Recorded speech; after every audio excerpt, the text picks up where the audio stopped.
আসসালামু আলাইকুম সবার কি অবস্থা কেমন আছেন দেশের বাইরে যারা আছেন ইনশাল্লাহ সবাই আশা করি ভালো আছেন তা আমিও কোথায় থেকে আছি ইনশাল্লাহ আপনাদেরকেও বলে দিব আমি আছি বরাবর সরাসর মনে করেন নেত্রকোনা থেকে ইনশাল্লাহ তা আমাদের ইউটিউব চ্যানেলটা যদি আপনার হয়তো নতুন হয়ে থাকেন তো অবশ্যই সাবস্ক্রাইব করে পাশে থাকবেন নতুন নতুন ভিডিও দেখার জন্য।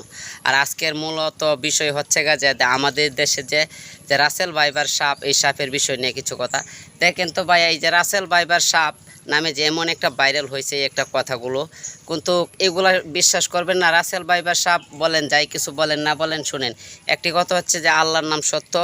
আর এগুলা এই যে দেখেন আমাদের দেশে কিন্তু অনেকজনে বলে যে রাসেল ভাইপার সাপে বলি পুরা দেশ ছড়ায় গেছে। আল্লাহ রহমত আমাদের দেশে কিন্তু রাসেল ভাইপার সাপ এগুলা নাই গা। আর আমরা এগুলা আল্লাহ রহমত বিশ্বাস করি না। এক উপরে আল্লাহরে বিশ্বাস করি, আল্লাহ ছাড়া আর কোনো মাবুদ নাই। আপনার যদি সাপের উছিলা মৃত্যু হয় তে অবশ্যই মৃত্যু হবে।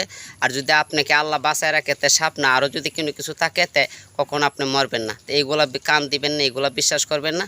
আল্লাহ রহমত আমাদের দেশে দেখেন আমাদের দেশে কিন্তু এই যে যার জঙ্গল প্রচুর পরিমাণ আছে। আর আমাদের দেশে কিন্তু কিছুদিন পর বন্যা আসে, ইন্ডিয়া থেকে পানি আসে। এরপরও রাসেল ভাইপার সাপ আমাদের এলাকায় কিন্তু এই নামটা মানুষ বিশ্বাস করে না, এক আল্লাহ তাআলা আর কি সবাই বিশ্বাস করে। তাই আপনারা কিন্তু এগুলা কান দিবেন না।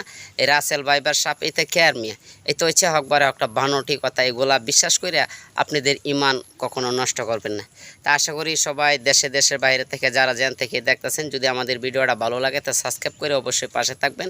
আর নতুন ভিডিও পাওয়ার জন্য সবাই আমাদের নতুন ভিডিও পাওয়ার জন্য সবাই একটা লাইক ফলো অথবা শেয়ার করে দিবেন। সবাই ভালো থাকবেন, সুস্থ থাকবেন। আল্লাহ হাফেজ।